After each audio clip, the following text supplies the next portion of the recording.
Is there a better way to teach than using errorless prompting? Hi, I'm Dr. Megan, and I guide people in growing, learning, and cultivating connection and curiosity. And today, I want to talk about alternatives to errorless teaching. If you're anything like me, you were trained, if you're in the field of behavior analysis or possibly teaching, that errorless is one of the best ways to develop skills.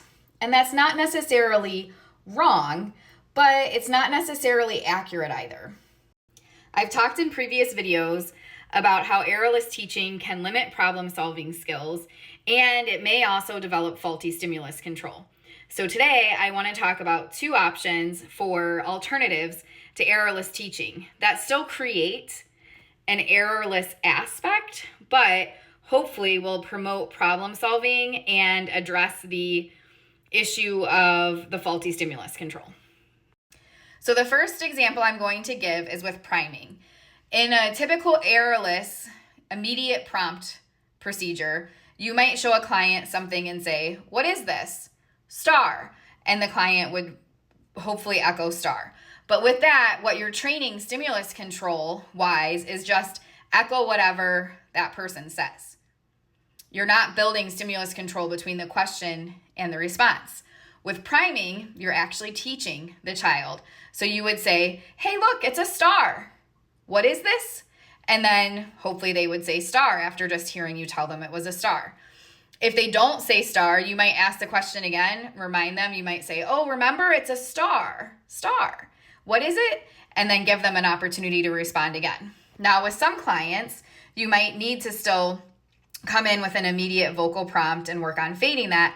But for almost every client I've worked with, that has not been the case. When I've incorporated priming, where it's really just explicitly teaching them, I have been able to really quickly develop skills way faster than when I've been using a most to least prompting procedure where we're prompting after the instruction has been given.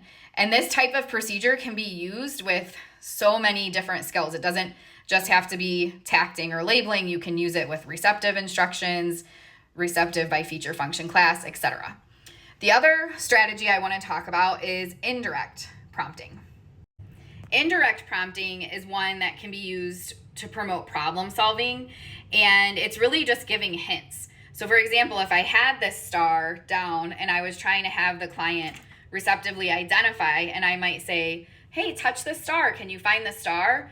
And they're sort of sitting there and looking, but not really picking it. I might say, "Ooh, it's the one that's yellow." Or I might say, like, "It has some points on it." Just different descriptive things that might help them figure out which one is the star.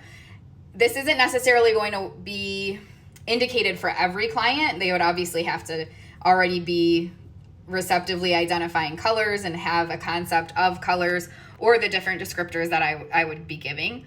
It also works really well, again, for things that would already require problem solving, like puzzles, shape sorters, sorting, those types of things. And potentially matching as well, because you can show them, what types of things to look at. If they were going to match the star, you could say, "Oh, what you're holding, look at what it looks like.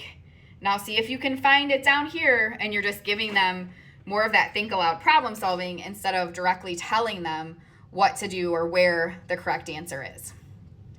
Hopefully, both of these examples were helpful for better understanding indirect prompting and not using errorless, instead using priming as your teaching strategy.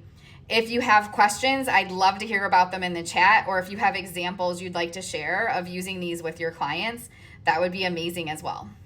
As I mentioned, in the near future, I'll post some examples with my son so you can see, real life interactions happening too.